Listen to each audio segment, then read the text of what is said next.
নমস্কার বন্ধুরা, Menaka kitchen village ফুডে সবাইকে স্বাগত জানাই। আমি এখন কচুটা কেটে নেব। কেটে আমার সেদ্ধ করা হয়ে গেছে। দেখো কচুটা সেদ্ধ করা হয়ে গেছে কেটে কুটে।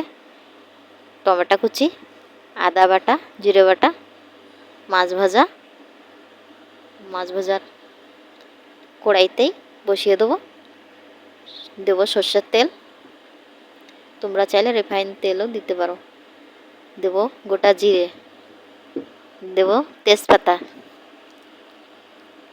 টমেটো কুচি, আদা বাটা, জিরে বাটা দিয়ে কিছুক্ষণ ভেজে নেব।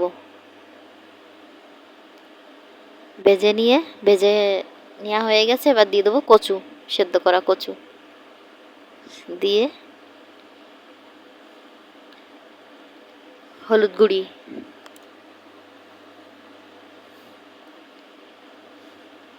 দেবো লঙ্কার গুঁড়ি, পরিমাণ মতো লবণ। ভাজাও হয়ে গেছে কচুটা আমার, জলটাও দিয়ে দিচ্ছি। দিয়ে এবার জলটা ফুটলে পরে মাছটাও দিয়ে দেবো।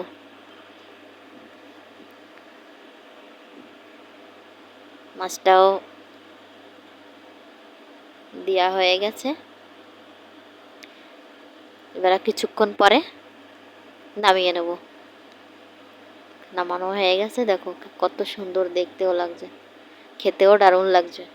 তোমরা বাড়িতে এরকম রান্না করে খাবে। ভালো লাগলে কমেন্ট করবে, লাইক করবে, শেয়ার করবে, সাবস্ক্রাইব করবে, আমাদের পাশে থাকবে।